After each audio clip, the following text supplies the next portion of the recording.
मीठा करो, लो मीठा करो, लो मीठा करो उस्ताद जी, लो मीठा करो। लो इमरान साहब, आप भी मेरा साथ बिल्कुल मैं खुद देता हूँ।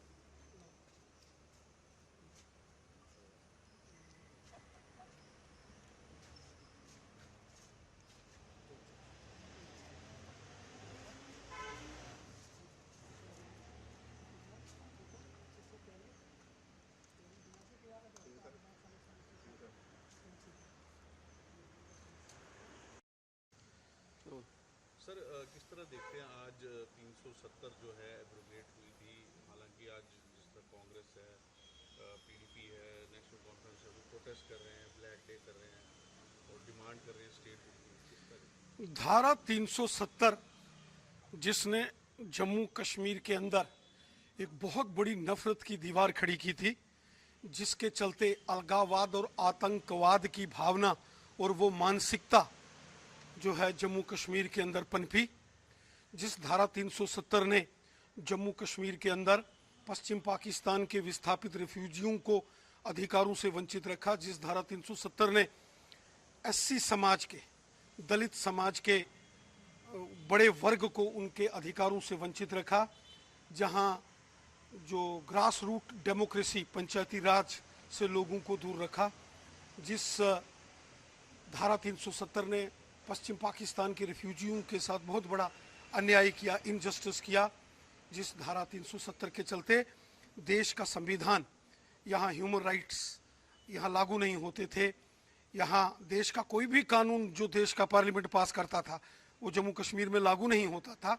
एक प्रकार से भारत के पार्लियामेंट से भी अपने आप को ये 370 बड़ा एक कानून इस प्रकार का बनाया गया था कि देश के पार्लियामेंट के द्वारा पारित किए गए कानून, देश के राष्ट्रपति जी द्वारा हस्ताक्षर करने के बाद जो कानून बनता है वो जम्मू कश्मीर में लागू नहीं होता था, जिसके चलते जम्मू कश्मीर के अंदर एक इस प्रकार का विवाद खड़ा कर दिया जाता था कि आप भारत से अलग हैं। और 5 अगस्त 2019 को माननीय प्रधानमंत्री मोदी साहब और माननीय गृह मंत्री अमित शाह साहब ने, भारतीय जनता पार्टी की सरकार ने जिस प्रकार से निर्णय लिया, ये पूरी तरह राष्ट्र हित में लिया गया निर्णय था, देश हित में स्वतंत्र भारत का सबसे बड़ा निर्णय हमारे देश के पार्लियामेंट में लिया। हम देश के माननीय यशस्वी प्रधानमंत्री मोदी साहब और माननीय गृह मंत्री अमित शाह साहब का हृदय से आभार व्यक्त करते हैं। बहुत दुर्भाग्यपूर्ण है कि पूर्व मुख्यमंत्री सुश्री महबूबा मुफ्ती साहिबा जिस प्रकार का राजनीतिक षड्यंत्र कश्मीर के अंदर कर रही हैं, कम से कम वो झंडा तो, तिरंगा झंडा तो सीधा पकड़ लेती। जिनको झंडा पकड़ना नहीं आया ठीक ढंग से, वो चले हैं 370 की बात करने। 370 भारत के पार्लियामेंट ने उस पर डिबेट के बाद 5 अगस्त 2019 को उसको निरस्त कर दिया गया था। महबूबा मुफ्ती साहिबा जो हैं वो इस 5 अगस्त के दिन को राजनीतिक हथियार के तौर पर इस्तेमाल करने की कोशिश कर रही हैं, लेकिन वो अपने इस राजनीतिक कोशिश में तिरंगा झंडा का स्वरूप कैसा होता है वो भी भूल गई। जो तिरंगे झंडे का सिस्टम, उसकी सिमेट्री नहीं जानते हैं, उसको फहराना लहराना नहीं जानते हैं, क्या देश के संविधान की बात करेंगे। देखिए, राष्ट्रीय ध्वज तिरंगा 140 करोड़ हिंदुस्तानियों की शान है। किसी सूरत में तिरंगे झंडे का अपमान नहीं होना चाहिए। पूरे जम्मू कश्मीर में आज राष्ट्रवादी जो ताकतें हैं, जो नेशनलिस्ट फोर्सेस हैं, वो अपने घरों में तिरंगा झंडा फहरा रहे हैं। हमने भी बड़ी शान के साथ अपने घर में तिरंगा झंडा फहराया है। 5 अगस्त जिस दिन वो नफरत की दीवार जिसने जम्मू कश्मीर के अंदर बहुत अत्याचार किए, जिसने इनजस्टिस किया, जिसने गुजर बकरवाल, शेड्यूल्ड ट्राइब्स कम्युनिटी और शेड्यूल्ड कास्ट, दलित समाज के लोग, पश्चिम पाकिस्तान के लोग, आदिवासी लोग, वनवासी लोग और दलित समाज के लोगों को उनके अधिकारों से वंचित रखा, बहुत बड़ा इनजस्टिस था, जिसने जम्मू कश्मीर में ग्रास रूट डेमोक्रेसी, लोकतंत्र को लोकतंत्र की मूल्यों और मर्यादाओं को पनपने नहीं दिया, वो 370 था। जब वो समाप्त हो गया, आज पूरे जम्मू कश्मीर के अंदर आप देख रहे हैं कि बड़ी शान से जनमानस अपने घरों में तिरंगे झंडे फहराकर इस भव्य दिवस को एक उत्सव की तरह मना रहे हैं।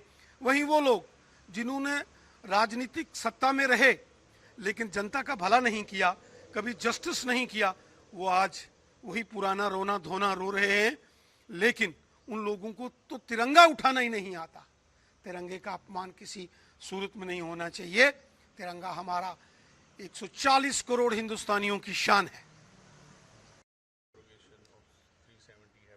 5th of August is a very significant day for the people of Jammu Kashmir and for the people of India.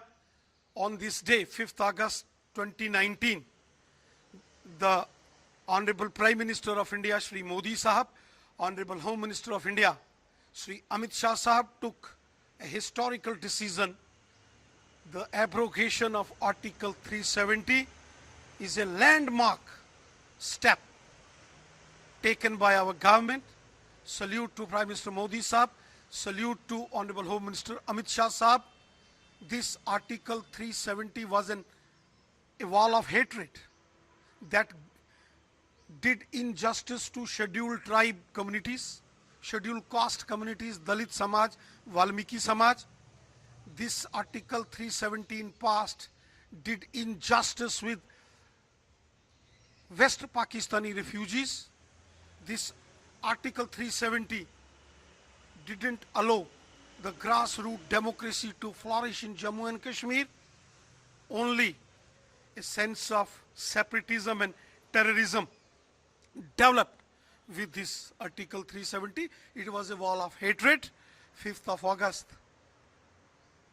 2019, when that decision was taken to abrogate Article 370, I think that was the golden decision taken by our government. Independent India's most significant decision was taken on 5th of August 2019 by Modi Sahab and Amit Shah Sahab. Today, every section of society is being given justice, and that is the reason the nationalist people, including Hindus, Muslims, Sikhs, Dalits, tribals, everybody is hosting the national flag on their rooftops. I too have hosted our national flag on my rooftop. This is a jubilation day, a day to be remembered by the generations in Jammu and Kashmir, that after its abrogation, every section got justice. Sir, but Mehbooba 370, she also held the tri flag upside down. How do you see See, this is very unfortunate. When whole Jammu and Kashmir is in jubilation, they are celebrating the day for their rights. Gujars, Bakarwals, Dalit Samaj, Valmiki Samaj, Hindus, Muslims, Sikhs, everybody is celebrating the day for their rights. It's a day to be remembered that each and every section in Jammu and Kashmir given equal justice. Rights were given to every section of the society. But again, the political gimmicks and drama by some of the political leaders like Madam Mehbooba Mufti Sahiba, that doesn't suit a person who was at the helm of affairs as a chief minister. Moreover, she just having the tricolor upside down in her hand, that is not good.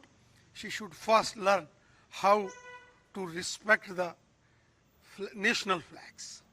This is, I think, is a bad practice. Knowingly or unknowingly, I don't know. It might be unknowingly that she put it out from her bag. But one should be very serious in context of national festivals and national flag.